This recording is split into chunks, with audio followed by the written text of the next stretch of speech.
Chapter 18. Thinking Up the Final Adventure. The day after Father told Bruno that he would be returning to Berlin soon, Schmoll didn't arrive at the fence as usual, nor did he show up the day after that. On the third day, when Bruno arrived, there was no one sitting cross-legged on the ground, and he waited for 10 minutes, and was about to turn back for home extremely worried that he would have to leave Outwith without seeing his friend again, when a dot in the distance became a speck, and that became a blob, and that became a figure, and that in turn became a boy in the striped pajamas. Bruno broke into a smile when he saw the figure coming towards him, and he sat down on the ground, taking the piece of bread and apple he had smuggled out with him out of his pocket to give to Schmoll. But even from a distance he could see that his friend looked even more unhappy than usual, and when he got to the fence he didn't reach for the food with his usual eagerness. "I thought you weren't coming any more," said Bruno. "I came yesterday and the day before, and you weren't here." "I'm sorry," said Schmoll. "Something happened." Bruno looked at him and narrowed his eyes, trying to guess what it might be. He wondered whether Schmoll had been told that he was going home too. After all, coincidences like that do happen, such as the fact that Bruno and Schmoll shared the same birthday. "Well," said Bruno, "what was it?" "Papa," said Schmoll, "we can't find him." "Can't find him? That's very odd. You mean he's lost?" "I suppose so," said Schmoll. "He was here on Monday, and then he went to work. He went on work duty with some other men, and none of them have come back." "And hasn't he written you a letter?" asked Bruno. "Or left a note to say when he'll be coming back?" "No," said Schmoll. "How odd," said Bruno. "Have you looked for him?" he asked after a moment. "Of course I have," said Schmoll with a sigh. "I did what you're always talking about. I did some exploration." And there was no sign. None. "Well, that's very strange," said Bruno. "But I think there must be a simple explanation." "And what's that?" asked Schmoll. "I imagine the men were taken to work in another town, and they have to stay there for a few days, until the work is done. And the post isn't very good here anyway. I expect he'll turn up one day soon." "I hope so," said Schmoll, who looked as if he was about to cry. "I don't know what we're supposed to do without him." "I could ask Father if you wanted," said Bruno cautiously, hoping that Schmoll wouldn't say yes. "I don't think that would be a good idea," said Schmoll, which to Bruno's disappointment was not a flat-out rejection of the offer. "Why not?" he asked. "Father is very knowledgeable about life on that side of the fence." "I don't think the soldiers like us," said Schmoll. "Well," he added with something as close to a laugh as he could muster, "I know they don't like us. They hate us." Bruno sat back in surprise. "I'm sure they don't hate you," he said. "They do," said Schmoll, leaning forward, his eyes narrowing and his lips curling up a little in anger. "But that's all right, because I hate them too. I hate them," he repeated forcefully. "You don't hate Father, do you?" asked Bruno. Schmoll bit his lip and said nothing. He had seen Bruno's father on any number of occasions, and couldn't understand how such a man could have a son who was so friendly and kind. "Anyway," said Bruno after a suitable pause, not wishing to discuss the topic any further, "I have something to tell you too." "You do?" asked Schmoll, looking up hopefully. "Yes. I'm going back to Berlin." Schmoll's mouth dropped open in surprise. "When?" he asked, his voice catching slightly in his throat. "Well, this is Thursday," said Bruno, "and we're leaving on Saturday, after lunch." "But for how long?" asked Schmoll. "I think it's forever," said Bruno. "Mother doesn't like it at Outwith, and she says it's no place to bring up two children. So Father is staying here to work, because the Fury has big things in mind for him, but the rest of us are going home." He said the word home, despite the fact that he wasn't sure where home was anymore. "So I won't see you again?" asked Schmoll. "Well, some day, yes," said Bruno. "You could come on holiday to Berlin. You can't stay here forever, after all, can you?" Schmoll shook his head. "I suppose not," he said sadly.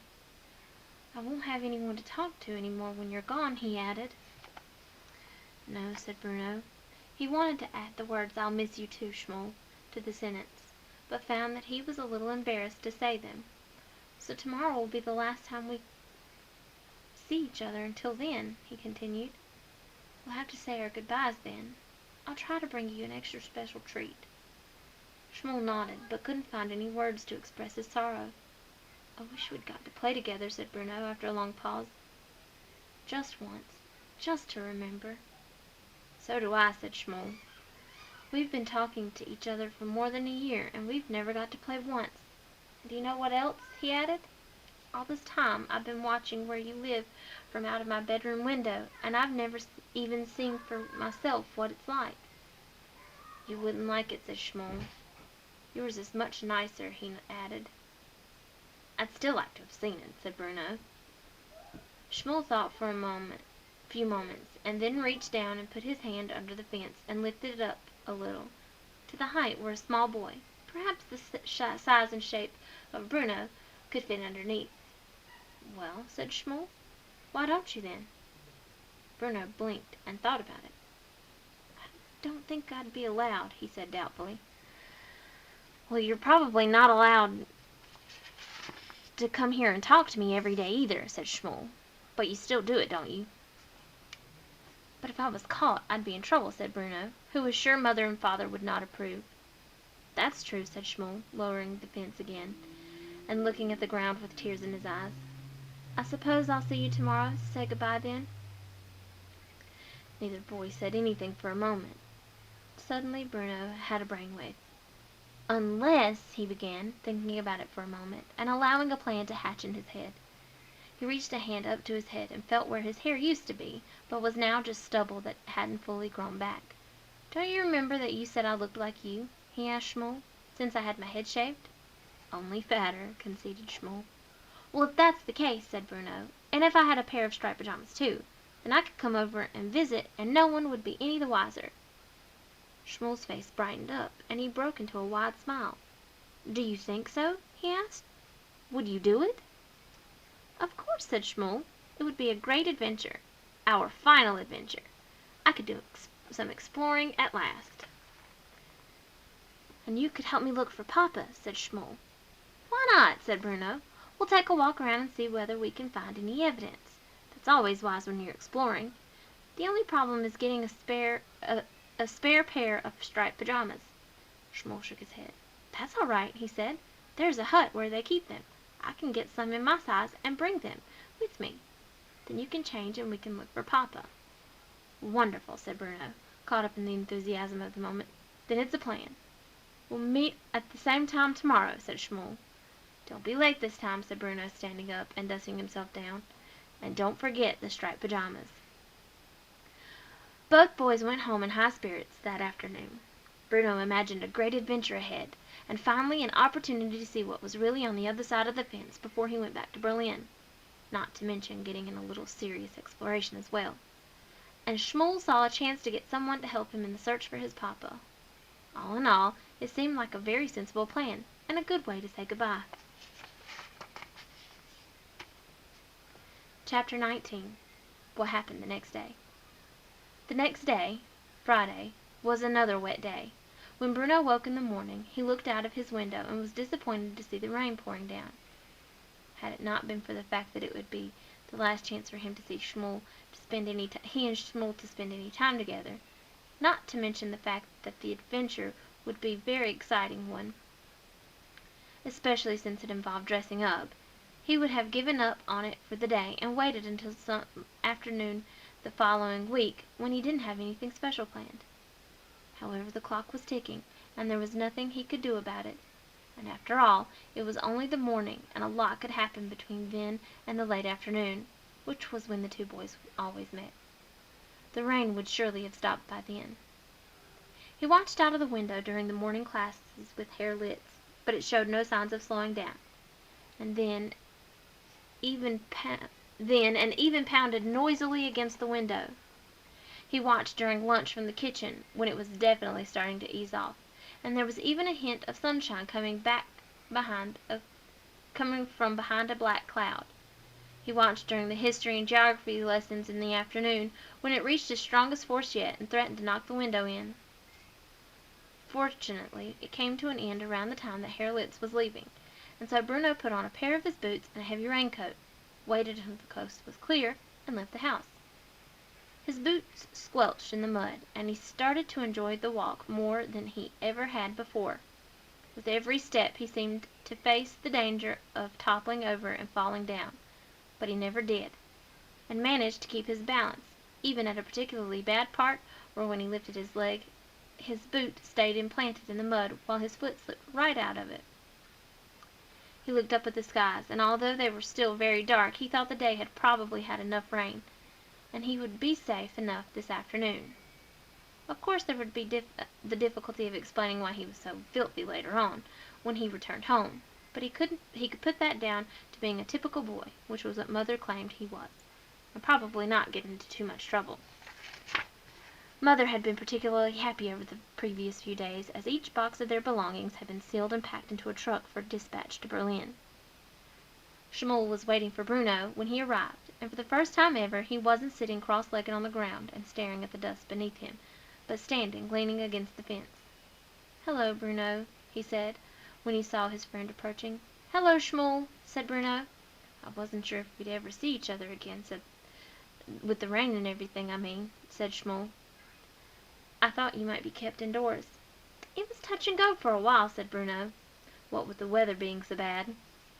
Schmuel nodded, and held out his hand to Bruno, who opened his mouth in delight. He was carrying a pair of striped pajama bottoms, a striped pajama top, and a striped cloth cap, exactly like the one he was wearing.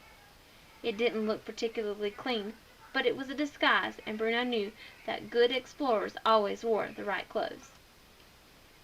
"You still want to help me find Papa?" asked Schmuel, and Bruno nodded quickly. "Of course," he said, although finding Schmuel's papa was not as important in his mind as the prospect of exploring the world on the other side of the fence. "I wouldn't let you down." Schmuel lifted the bottom of the fence off the ground and handed the outfit underneath Bruno, being particularly careful not to let it touch the muddy ground below.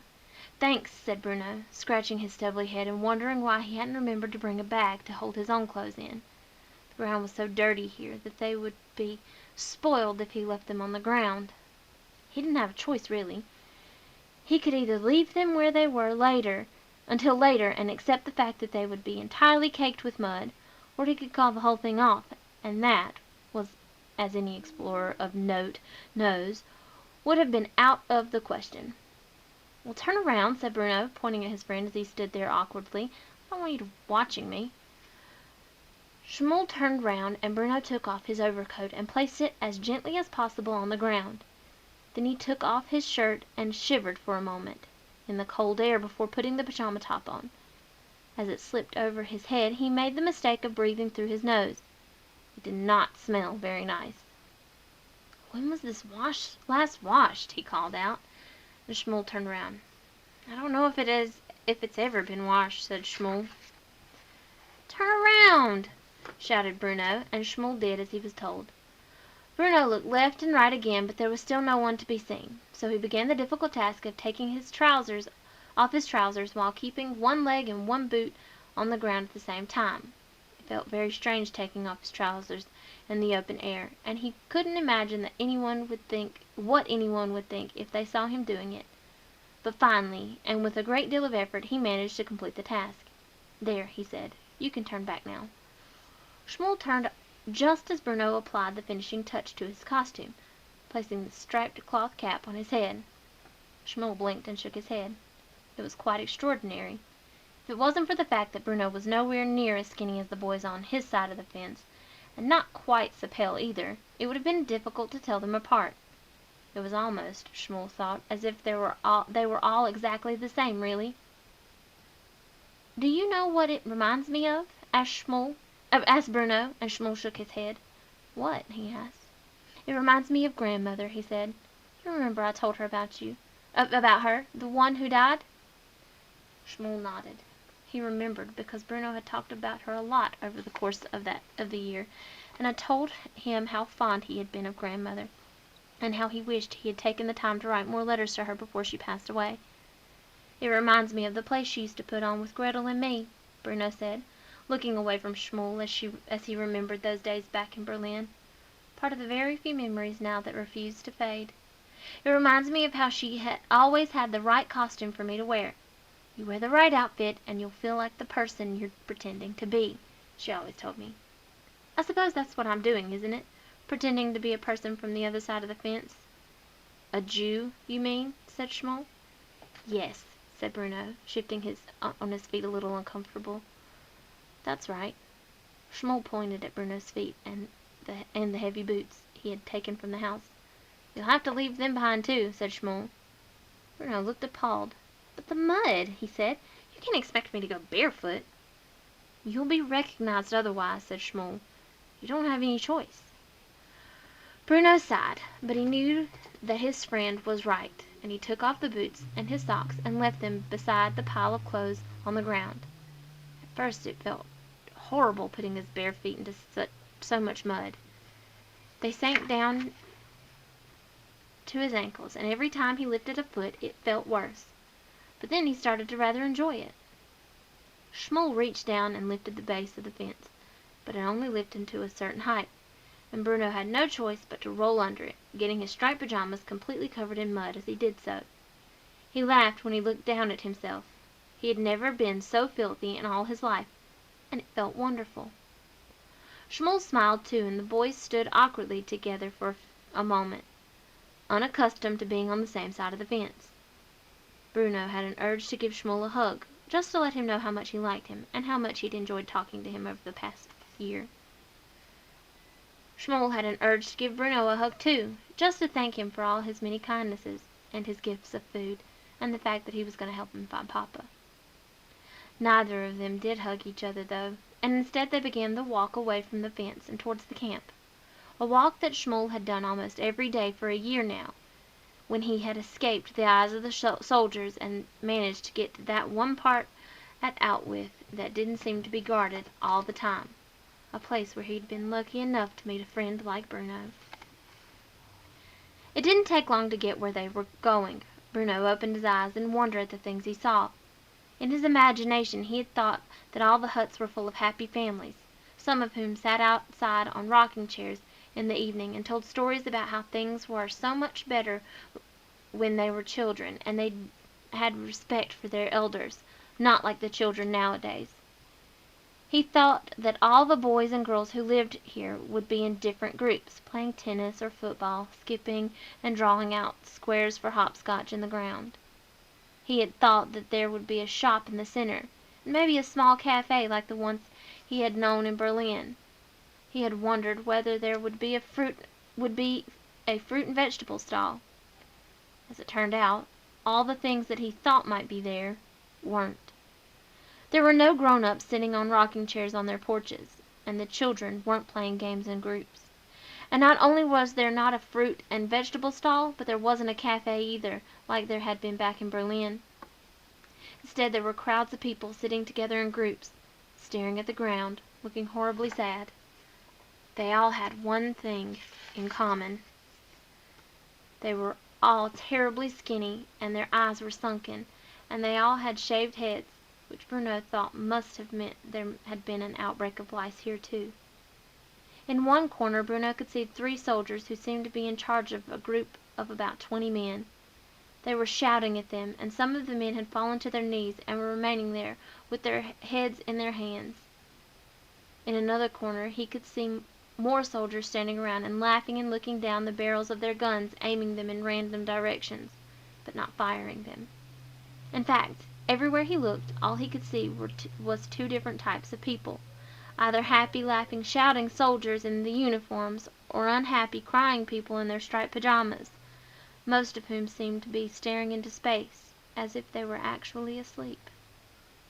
"I don't think I like it here," said Bruno after a while. "Neither do I," said Schmoll. "I think I ought to go home," said Bruno. Schmoll stopped walking and stared at him. "But Papa," he said, "you said you'd help me find him." Bruno thought about it. He had promised his friend that he wasn't the sort to go back on a promise, especially when it was the last time they were going to see each other. "All right," he said, although he felt a lot less confident now than he had before. "But where should we look?"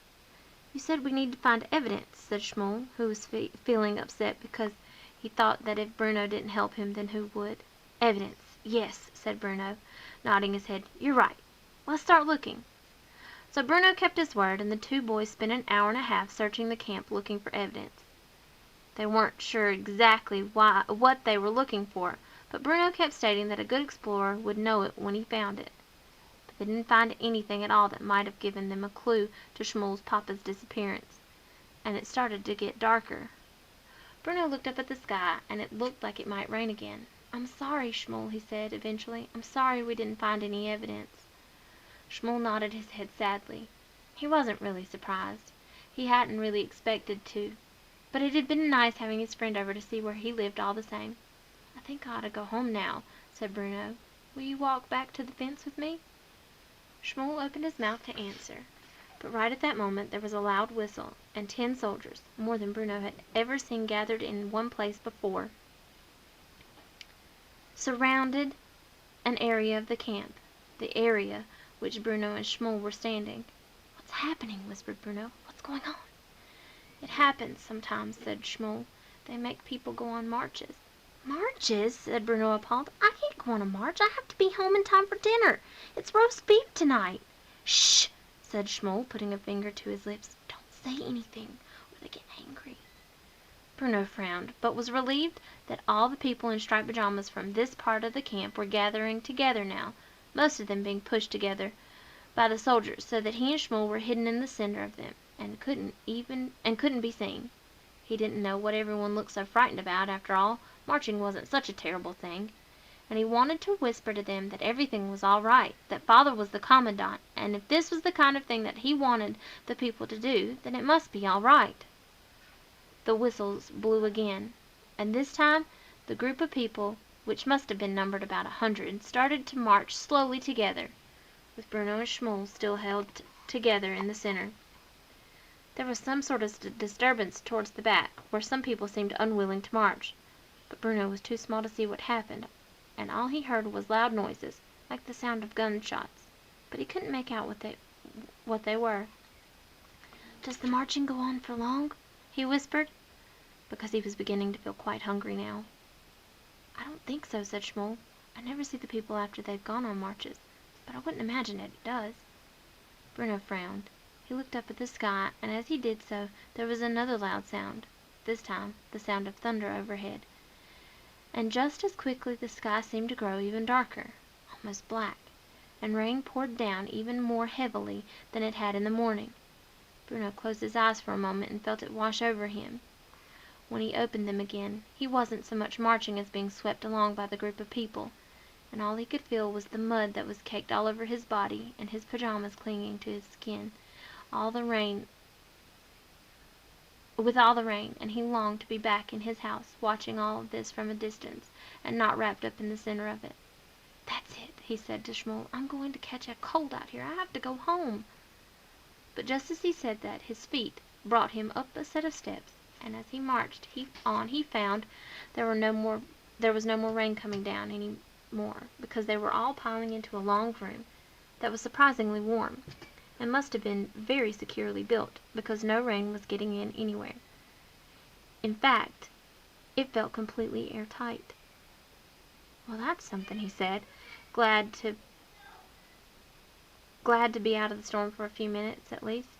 I expect we'll have to wait here till it eases off, and then I'll get to go home. Shmuel gathered himself very close to Bruno, and looked up at him in fright. I'm sorry we didn't find your papa.